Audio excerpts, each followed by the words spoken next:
Nima uchun aynan Tashkent Law? Harvard Law School nima o'zimga kashf qilganman, ungacha bilmaganman. Butun dunyoda birinchi o'rinda turadigan huquq maktabi. Bilib qo'ysanglar bo'ladi, sizlar agar tashkilotda o'qisanglar, sizlar O'zbekistondagi eng birinchi huquqiy o'quv markazida o'qasizlar.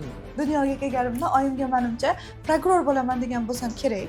Men 1000 ta prokurorni tayyorlasam, shu boshidagi miyasiga ekin ekib qo'ysam, adolatlilik bo'yicha, u ertaga 1000 tasi 1000 tadan millionta odamga yordam beradi. U anaqachi, moliyaviy taraflari qanaqa? Biznes bilan advokat ikkalasini Nasibamiz yozilgan. Faqat ikki yo'l bilan harakat qilsak va harakat qilmasak. Assalomu alaykum barchaga. Ekranlaringizda bilib turganinglardek Tashkilot podkast va bugungi mehmonimiz hammamiz biladigan Tashkilot rahbari, ajoyib biznes ledi. Sizlar mendan ham ko'ra ko'proq biladigan Firuza Ibrohimova. Tarataram. Bu podkast umuman tayyorgarchiliksiz, hech qanaqa nimasiz, ana unaqa ssenariysiz va prям hozir syomkada davay qilib deb boshlanayotgan podkast. O'sha uchun prям jonli bo'ladi va haqiqatan bilib olasizlar. Xuddi shunday. Bugun abituriyentlar o'zi qiziqtirgan savollarga aniq javob topadi. Xudo xolisa. Xo'p, birinchi savolim. Nima uchun aynan Tashkent Law? Xo'p. O'zi men 6 yildan beri yuridik sohadaman. Shu abituriyentlarni o'zim 17 yoshimdan beri tayyorlayman-da. Qanaqa bo'lgan? Litseyda ustozimga yordamchi bo'lib yurganman. Ustozimning puli sal bizga skidka qilib bersin deb men o'zim dars o'tganman. Ustozimning o'rniga o'quvchilariga va shunaqa qilib men o'zi dars o'tishga qiziqishim boshlangan va juda ham zo'r o'tadi siz deb aytishgan o'quvchilar. Keyin o'quvchi tayyorlaganman va universitetga kirganimdan keyin sal qolgan bu narsa va universitetga kirganimdan keyin men maqsad yo'qolishi paydo bo'lgan. Ya'ni o'qishga kirdim, hayotimdagi eng katta orzuyim amalga oshdi va endi bu yog'iga nima qilaman degan narsada Harvard Law School nima o'zimga kashf qilganman, ungacha bilmaganman. Ya'ni shu Harvard huquq maktabi bu Amerikada, O'zbekistonda deyapman. Butun dunyoda birinchi o'rinda turadigan huquq maktabi. Va men o'zimga aytganman. Bo'ldi, sen O'zbekistondagi birinchi universitetga kirding, eng kuchlisiga. Endi maqsad dunyodagi eng kuchlisi. Sen qila olasan. Harvard Law School, Tashkent Law School. Va demak, Tashkent Law Schoolni ideyasi emas, prosta nomini boshlanishi Harvard Law Schooldan. Keyin vaqt o'tdi va sekin-astalik bilan O'zbekistonda o'quv markazi yo'q edi, huquqqa asoslangan.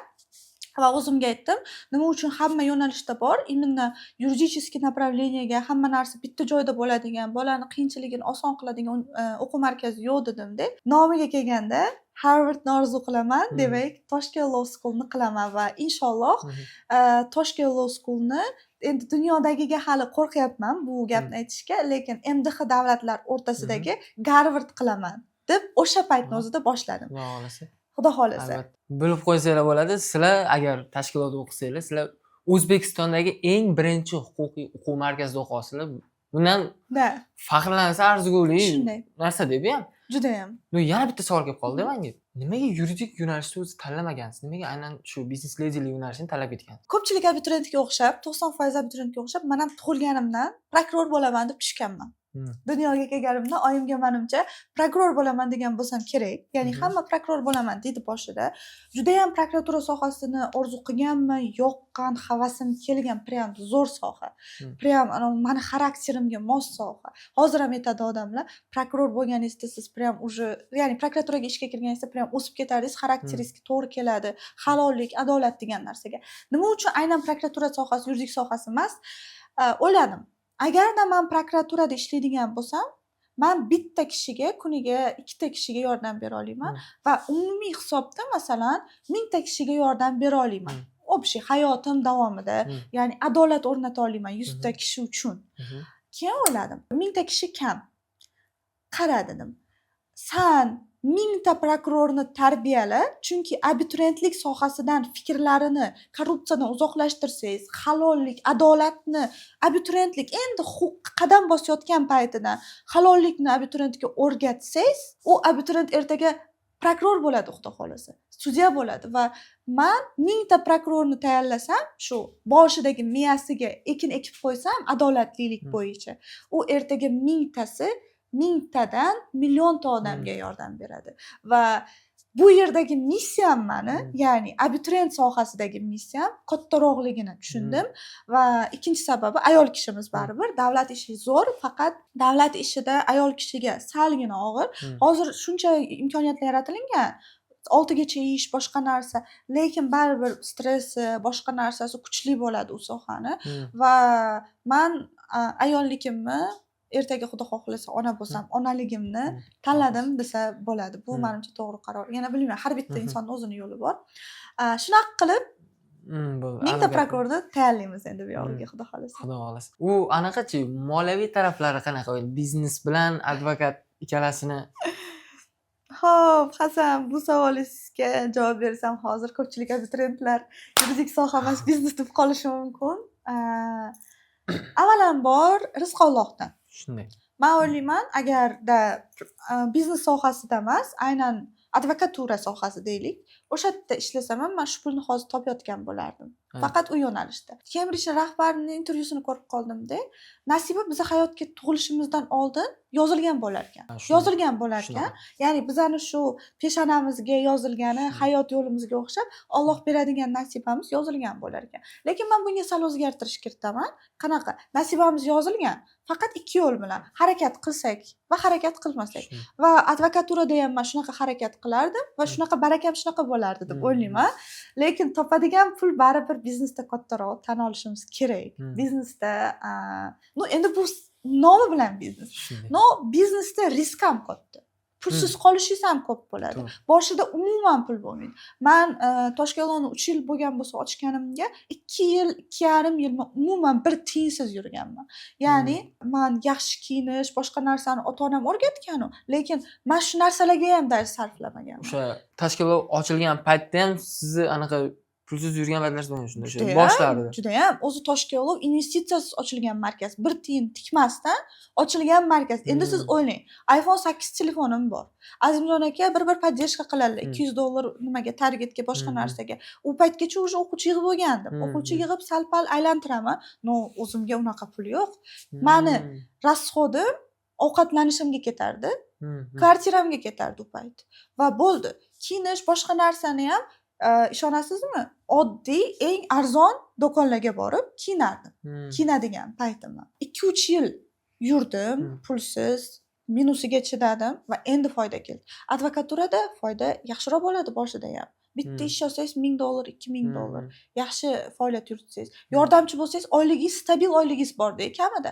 Ya'ni, masalan, advokaturada ishlaganman men, 1,5 million edi u payt, endi studentlik paytimizda. Hozir advokaturada ishlasam, 8 million stabil oyligim bo'lardi hech bo'lmaganda boshida. Tushunyapsiz-a? Risk bor biznesda. Endi biznesda ham shu olib keta olsagina yaxshi bo'lib ketishi mumkin. Shunday. Bo'lmasa gapingizni bo'lyapman. 100% biznesdan o'quv markaz sohasidagi bizneslar 80% kasod bo'ladi. Bu imенно men hech qanaqa nimaga asoslanmayapman, men praktikamga asoslanyapman. Men 3 yil davomida 7-8 ta joy arenda almashtirgan bo'lsam, 7-8 ta joyda arendada turib, ular bilan ishlashgan bo'lsam, ko'pchiligi ko'tara olmagan arendasini, boshqa narsani va yopadi. O'quv markazi juda ham ko'p Toshkentda.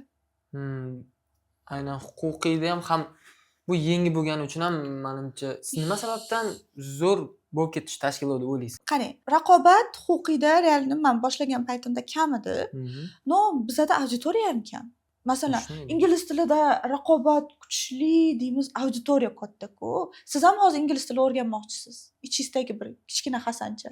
IELTS olishim kerak dedi. Hozir shu yerda o'tirgan hamma 0 IELTS olish kerak. Men ham olishim kerak. Auditoriya ko'p. Kim huquqqa kirmoqchi bo'ldi? Hech kim. Ya'ni bizda raqobat kam, 5-6 ta o'quv markazi, lekin auditoriya ham kamda. Endi qanday qilib zo'r bo'lib ketdi deydigan bo'lsangiz, auditoriya kam holiga. Birinchi o'rinda halollik. Halollik hamma narsani hal qiladi. U banalni eshitiladi, ya'ni halol bo'lish kerak, hamma aytadi, videoga aytiladigan gaplar yo'q. U ichingizdan, qalbingizdan Alloh bilan gaplashgan paytingiz, Allohga qaragan paytingiz, qaragan deganda osmonga qaragan paytingiz, namoz o'qigan paytingizda Allohga ayta olishingiz kerak, halolman deb. U videoga emas. O'sha narsa halollik. Ikkinchisi bu mehnat. Ad-dushi, mehnat va rozichilik. Odamlarni norozi qilmaslik kerak, maksimalni. Endi bor bir ikkita iflos odamchalar rozi qilib bo'lmaydi. No, ana o'zingiz oldingizda shu vijdoningiz pok bo'lishi kerak deymanda. Shuni Biznesda eng asosiylaridan. Ikkinchisi mehnat, uchinchisi bu to'g'ri taktika va to'g'ri jamoa tanlay olish.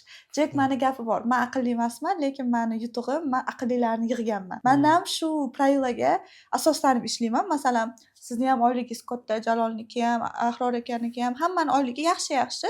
Hozir yaxshi jamoa bo'lganligi uchun yaxshilanyapti markaz. Yaxshi oylik berilayotgani uchun. 1 millionga ishchi olib kelib qo'ysam, men rivojlanmasdi. Tushundingizmi? Endi stress masalasiga keladigan bo'lsak, menimcha shu endi men o'ylashim bo'yicha-da, advokatlikdan bundoq qochganingiz menimcha shu stressdan ham bo'lsa kerak. Stressga kamroq tushasizmi biznesga? Yo'q. Bir xil. Даже biznesdan inakda ko'proq. Men hozir bu narsani hech qayerda aytmaganman. Mana anaqa kartalar ochiladigan paytlar keldi. 3 yil biznesda shunaqa ishladikki, men uchun kechqurun bu 3-4 edi. Tongi 3-4, bu kechqurun. Uxlash vaqti 2-3-4 har kun. Grafik. To'g'ri, 11-12 gacha uxlardik 3-4 bilan, lekin уже soat o'zgarib ketdi. Vaqt 9 dan 3 gacha bo'lgan samaradorlik vaqti bor uyquni. O'sha payti yo'q. Ovqat, полезный ovqat yo'q. Chunki yurasiz, yugurdi, ovqat zavtrak qilmaysiz, obed qila olmaysiz. Nima qilardim? Ish shunaqangi ko'p bo'ladi biznesda. O'zingizga vaqt ajrata olmaysiz. 2-3 ta ovqatlanarsiz. Unda ham tez bo'ladigan narsa fast food. Va shunaqa qilib 2-3 yil mobaynida ishlaganim orqasidan, stressning orqasidan hozir men immunitetim shu darajada tushib ketgan ekanki, bo'lmasa hozir hamma narsam bor. Mashina, pul, turmushga chiqdim, hammasi yaxshi. Lekin immunitetim shunchalik darajada tushib ketibdiki, men shu kasal bo'lganman bitta. Va hozir sog'lig'im uchun shuni ustida ishlayapman. Tushunyapsiz-a? Men nimani berdim? 3 yil, 4 yil davomida bu darajaga olib kelish uchun va hozir yo'qotganlarim berganimga nisbatan ko'proq desak ham bo'ladi. Nimagadir erishish uchun baribir nimadandir voz kechish kerak. Ko'pchilik yangi o'quv markazi ochayotganlar, immuniy huquq sohasida o'quv markazi yuritayotganlar ko'pincha Toshkentni faqat kopировать qiladi, faqat biza qilgan narsalarni qiladi va nimaga ularda ko'p, bizada kam deydi. Lekin ular menga o'xshab ishlashga tayyor emas. Shu narsani tushunishmaydi. Ya'ni biznes tushgan payti siz tushasiz. Biznes chiqqan payti siz chiqasiz. Endi 3 yil davomida bu narsa har oy bo'ladi. Tushunyapsizmi? Tushunarli. Shuning uchun advokatura yaxshiroq, chem biznesning stressi. Advokaturada nima qilasiz? Klient keladi, klientga xizmat ko'rsatasiz. Qiladigan ishingiz aniq. Yutish-yutmasligi bu endi suddan. Bu yerda aytasiz, shartnomalar qilasiz, yutsangiz ham, yutmasangiz ham pulni beradi. Biznes bo'yicha endi agar kimda-kim endi albatta yoshligidan hammani biznesmen yoki sizga o'xshab biznes lady bo'lgisi keladi.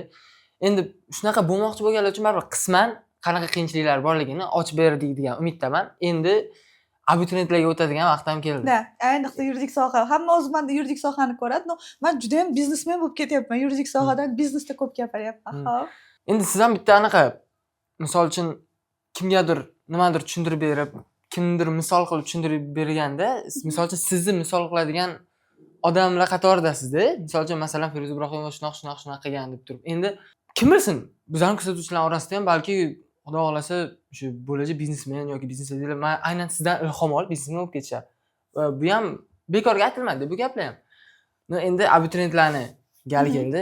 Abituriyent ham odammi degan savol ko'p hozir berilyapti. Chunki hamma joyda bilamiz, abituriyentni dam olish huquqi yo'q degan gaplar bor. Endi mem deymizmi uni, nima desa bo'ladi? Ha, tredga chiqib ketgandek bo'ldi. Shunga qanaqa qaraysiz? Misol uchun o'zingiz ham shunaqa tayyorlanganmisiz universitetga? Rostini aytaymi, alding. Rostini aytavering, rostini. Qarang, yuridik universitetiga men 2 yil davomida tayyorlangan bo'lsam, 1,5 yil yalala birdan o'qib yurganman. Bu yoqda, o'zi ham sevishib, Johir akangiz bilan uyni ishini qilib, oyim uyni ishini qildirib aytardilar. U paytlar endi 1,5 yil davomida. Lekin imенно yarim yil davomida hamma narsa to'xtagan. Oyim o'zlari ham ish buyurmasdilar. Qanaqa tayyorlanish bo'lganmanda. Uyimiz 4-qavatda, 3-qavatda yana bitta uyimiz bor. O'sha 3-qavatdagi uyimiz bir xonali edi. Uni menga oyim ajratib berganlar. Hech kim u uyga kirmaydi. Mendan boshqa, oyimdan boshqa. Men o'sha yerda kuni bo'yi dars qilaman. Oyim ovqatni olib keladilar-da, og'zimga yedirib ketadilar. Men kitob o'qib o'tiraman. Shu darajada o'qish bo'lgan. Tushunyapsizmi? Kitob o'qib o'tiraman, oyim ovqatni yediradilar, ye, kasal bo'lasan bo'lmasa bunaqa nima qilib urishinglar deydilar. Va oxirgi 2 oy ayniqsa, 6 oy emas, 2 oy shunaqa tayyorlanish bo'lgan. Va shu xalqiga o'qishga kirishim. Nima demoqchiman? Abituriyent dam olishi kerakmi? Kerak edi 11-sinflar, hozir yo'q. 11-sinflar dam olib o'qishi kerak edi, chunki bu miya, bu inson, bu Alloh bu tanani bizga azoblash uchun bermagan. Abituriyentmi boshqami dam olishiga haqqi bor. 11larniki endi yo'q. Mana shu 40 kun hal qiladi-da, Hasan. U hozirgacha u yotib olib, yorib o'qigan bo'lib, lekin mana bu 40 kun sal suslashtirib, kuniga 2 soat dars qilsin edi, kira olmaydi. Lekin mana shu kungacha chalaroq, o'rtacha o'qib kelib, lekin mana shu 40 kun yotib olsin edi, kiradi. 10-sinflarga 8-9daga aytadigan bo'lsam, me'yorini bilish kerak hamma narsani. Hamma narsada me'yor. Ana narsa bor-ku, har bitta narsani kam ko'p o'ldiradi. Shunday. Hamma narsani. Oddiy suvni ham ko'p o'ldiradi. Hamma narsani ko'p o'ldiradi va darsni ham me'yorini bilishlari kerak. Hozir men o'quvchilarim yozadi izohga, bizani itdek o'qitgan bu ustoz. Bizani ayamagan deydilar.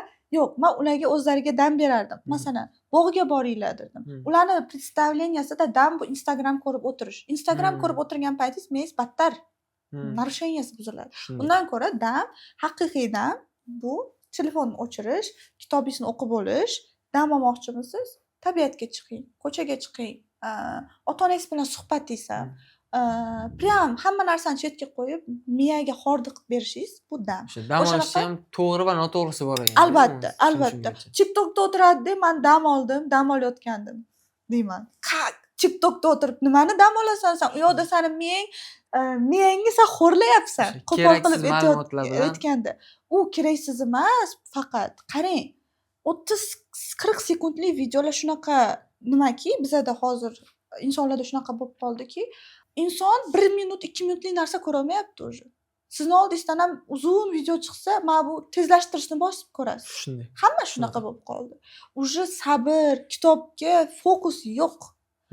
Tez video bo'lsa, eng yomoni bitta video kuldiradi, bitta video yig'latadi. Endi miyani o'ylang. Tipa yashil chiroq, qizil chiroq, yashil chiroq, qizil chiroq ko'rib yotadi, miya charchaydi, damas. O'sha uchun bo'lmaydi unaqadan. Abituriyentlar eng to'g'ri yo'li kuniga 8, 9, 10-sinflar kuniga 4-5 soat dars qilsin, maktabiga borib kelsin, kino ko'rish mumkin. Kino zarar emas. Men kinoni zarar demayman. No, uni ham me'yori. Haftasiga 2 ta kino, maksimum mayli, juda kinoman bo'lsa 3 ta kino normal hisoblanadi. Kuniga 4-5 soat dars, qolgan paytida dam. Musiqa tinglasin, lekin bekorchilik qilib o'tirmasin Instagramda. Endi o'qishga o'sha siz aytdingiz 2 oyda, oxirgi 2 oyim meni hal qilgan dedingiz boya. Ana nimalarga e'tibor berish kerak shuna qisqa muddatda kirish uchun? To'g'ri tizimga. Men tarixni o'qiganlar tushunadi. O'sha imtihonga 2 oy qolguncha men 6-7-sinfni yaxshi bilardim. 8-sinfni o'rtacha bilardim. Endi tarixda O'zbekiston jahon-ku. Jahonlarni yaxshi bilardim. Lekin 9 o'zbegim shunaqa chala edi. 2 oy qoldi imtihonga. Siz o'ylang. 10 o'zbek o'qimaganmi ochib? Yoqmagan, keyin bo'ladi-yu. Men o'shanaqa abituriyent, men вообще ish yoqmas abituriyent bo'lganman. Faqat 6-7 dan zo'r bo'lganman. Keyin. O'qishga litseyga tayyorlaganman, u paytda dars berganman. Faqat 6-7 o'tganman-da abituriyentlarga. Ustoz bo'lgan paytim. Demak, 6-7 menda zo'r. 10-sinf O'zbekiston tarixim shunaqa yomon. 0 ochmaganman. 11-sinfim o'rtacha va men qanaqa taktikadan foydalanganman? 2 oy mobaynida meni hech kim bezovta qilmasdi. Birinchi o'rinda buni men shaxsiy granitsa qo'yib olganman ota-onam bilan, hamma bilan. Agar oyim bilan dadam sal o'sha qiynalsa, shart buvimnikiga ketib borardim. Buvimnikida meni prям qirolicha qilib mana bunaqa ushlashadi. Eshikni taqillatib, kenayim ovqat, choy olib kelib o'shanaqa bo'lgan. Kuniga darsdan zerikadi odam. Bitta dars qilib o'tiraversa, jinni bo'lib ketadi-yu. Men taktika qilib olganman. Masalan, ertalab soat 6 da bomdodga turamiz, keyin dars qilamiz. Yo'q, uzr, test yechardim. Birinchi o'rinda kunni test bilan boshlardim. 30 talik. Test yechardim, tekshirardim, xatolarimni analiz qilardim, keyin uxlab olardim. 1 soat, 2 soat dam olish uchun. Keyin turib, bitta kitobni o'qimagunimcha, tugatmagunimcha turmaganman joyimda. Masalan, 10-sinfni ocha boshladim endi. Boshidan oxirigacha 150-160 bet bitta kitob 6 soatda tugatasiz. Turmayman. Даже hojatxonaga ham. O'zimga prinsip. Turmaysan bitta kitobni o'qib bo'lmaguningcha. Har kun bitta kitob o'qirdim va reja qilib qo'ygandim o'zimga. 5-sanada 6-sinfni o'qiyman, 7-sanada 7-sinf va o'zimga galashka qo'yib borardim, plus qilib. Bu tizimli tayyorlanish deb aytiladi. Va endi tarixdan charchab ketdingiz, lekin dars qilishingiz kerak. Kino, telefon bo'lmaydi, 2 oy vaqt qolgan.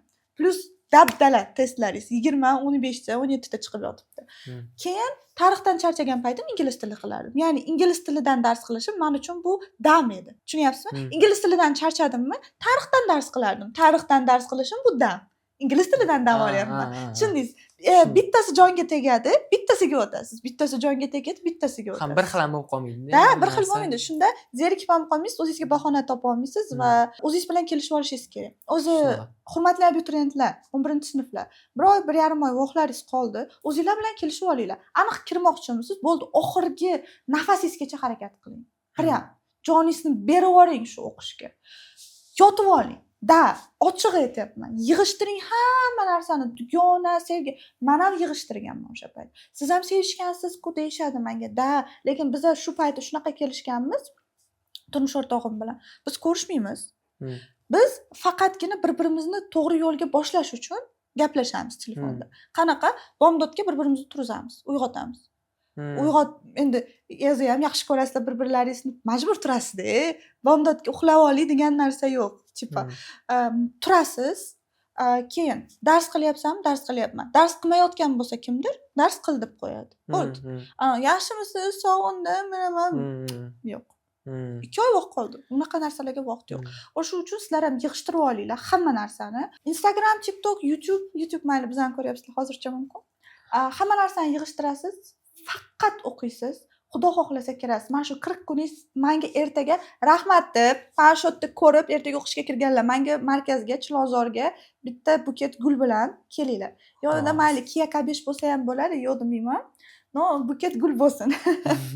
No, xudo xohlasa natija bo'ladi shunaqa sistema bilan. Tizimli sistema. Albatta, xudo xohlasa. Keyin yana bitta savol. Endi hozir biz shu tizimlashtirib, tizimni ochib berdik abituriyentlarga. Endi yana bitta narsa, nima uchun o'zi universitetda o'qishimiz kerak biza? Xo'p, juda ham dolzarb. Abituriyentlar hozir shu narsa deb ko'pchilik o'qishni tashlayapti. Nima qilaman o'qib, biznesmen bo'laman. Ko'pchilik o'qimagan. Dadam mana o'qimagan bo'lsa ham bizam boqyaptilar. Zamon o'zgaryapti. Zamon juda ham o'zgaryapti. AI уже hamma joyni egallab olyapti. Ko'pchilik miya ishlatilmaydigan, o'zi bilasizmi? Oliy ta'lim kerak bo'lmagan ko'pchilik ishlar miya ishlatilmaydigan ishlar ular. Shunaqa. Demak, miya ishlatilmaydigan ishlarni AI egallab olayotgan bo'lsa, bizada ishsizlik kelib chiqadi o'qimaganlar uchun. Nima ish desa, masalan, ko'pchilik o'qimaganlar, endi men o'qimaganlar deb hammani nima qilib hate qilmoqchi emasman. Men общий смыслda aytyapman. O'qimay turib nimagadir erishganlar ko'p hayotda. Hozir uni ham tushuntiraman. Lekin zamon o'zgarayotgani uchun, masalan, o'qimadi-da, do'konda ishlayapti, sotuvchi. AI egallashi mumkin do'konni sotuvchisini. Qanaqadir kamera fiksировать qiladi, eshigini ochmaydi, agarda pulini to'lamasa, kassir lavozimi yo'q do'kondagi. O'zi bunaqa do'konlar Yevropada o'zi bor bo'lishi kerak-da. O'zbekistonda ham qayerdadir o'zi qo'yilibdi-da, shunaqa do'kon. Yo'q. Tipa kassir yo'q, o'sha onlayn da o'shanaqa o'zingiz so'rasiz. AI orqali qilishyapti. Da, o'zingiz so'rasiz. O'sha shu lavozimlar ketyapti. Keyin yana taksi lavozimi ketdi. Ya'ni taksist yo'q o'sha ko'pchilik Yevropa davlatlarida o'zi haydaladigan mashinalar. Eng qizig'i, mana bu nimalar bor-ku, katta-katta nimada ishlaydigan, furalar, chet elga qatnaydigan nima, logistika. Elektronniy o'zi haydaladigan mashina, avtopilotlar rivojlanyapti. O'shalar ham yo'qoladi katta ehtimol bilan. Avtopilotda borib kelib yuraveradi logistikasi. Tushunyapsizmi? Hamma narsa AI ga, искусственный intellektga. Sizlarning ko'pchilik ishi ham marketingda, montaj AI ga o'tib ketadi, ko'p tarafi. Bu men hozirgi 5 yillikni aytmayapman. 30-40 yillikdan balki 50 yildan keyin ssenariy yozish AI ga o'tib ketadi. Endi nima qoladi? Insonning miyasini faktor bilan hal qilinadigan narsalar. Endi oliy ta'limda o'qisa, yuridik soha, doktorlik sohasi, o'qituvchilik ham даже. O'qituvchilikni ham man AI egallay olmaydi deb o'ylayman. Savollarga javob bera oladigan spravочник bo'la oladi, lekin bolani u har bittasini rivojlanish kesimiga qarab, narsalarni tushuntirib, u hayotiy misollarni olib kelib, bilmayman, o'qituvchilikni AI egallashi yo'q menimcha. Shu uchun oliy ta'lim shart, fikrlash rivojlanadi, ish hamisha bor. Hamma universitetda demayman, men o'zimga javob bera oladigan universitetim yuridik universitetida hamisha bor. Aytishadi-ku, universitetda endi ba'zi odamlar aytadi, universitetda shu 4 yil o'qigandan ko'ra, undan ko'ra birorta kasb egallab, u yerdan shu opit yig'ganim yaxshiroq deyishadi. Bu qanchalik to'g'ri? Universitetga bog'liq Hazan. Universitetda qaysi universitetda o'qishiga bog'liq. Rostdan ham shunaqa universitetlar bor, pulingni oladi, kontraktini oladi, vaqtingiz ketadi, plus отчисление bo'lmaydi deb darsiga borasiz, ertalabdan soat 3 gacha, 4 gacha bo'ladi va hayotingiz o'tib ketadi bekorchilik bilan. Va hech narsa yo'q ertaga, bitta diplomdan boshqa, bitta qog'ozdan boshqa. Lekin zo'r universitetlar bor, haqiqiy ta'limni his qilasiz, haqiqiy rivojlanishni his qilasiz va ichkaridan rivojlanasiz. Bilasizmi? Ham kasb kerak insonga, ham nazariya kerak insonga. Masalan, men tikuvchilikka borganman kasb bo'yicha. Tikuvchilik bilan shug'ullanishni o'rganganman yoshligimda. No, ertaga hamma narsa bo'lishi mumkin hayotda. Inson zotini har bittasini ham kasbi, ham diplomi bo'lish tarafdoriman men. O'sha uchun o'qishga kirsa faqat stoyish universitetga, stoyish o'qishga o'qish shart. Dunyodagi milliarderlarning 80-90% o'qigan. O'qimagan deb o'ylashmasin ular. Даже men shu biznesni yuritish uchun ham menga o'qiganligim, yuridik sohada o'qiganligim asqotyapti. Men biznesmen bo'la olmasdim agar yuridik sohada o'qimaganimda. Agarda men hurmatsizlik emas, o'qituvchilik sohasida o'qiganimda men zo'r biznesmen bo'la olmasdim. Chunki menga o'zimda ishonch, boshqaruv degan narsalar o'qituvchilikda o'rgatilmaydi. Tushunyapsiz, ha? Aynan yuridik sohada o'qiganim biznesmenlikka meni tortdi. Boshqaruv, boshqa narsalar o'rgatilganligi. Hamma millionerlar, hamma emas, 80-90% millionerlar o'qigan, demak o'qish shart. Meni fikrim. Shunday. Xo'p, nima ham deymiz? Biz qancha harakat qilib, qancha gaplashib cho'zishga urinmaylik, baribir vaqt oliy hakam. Kursimiz vaqti tugab bormoqda va vaqtimiz ham o'zi chegaralangan edi. Chegaralangan vaqt o'zida biz menimcha ancha-muncha narsaga javob bera oldik. Endi ikkinchi qism chiqsin desanglar, kommentariyada yozib qoldirsanglar, o'shanga qarab biz o'ylab chiqamiz.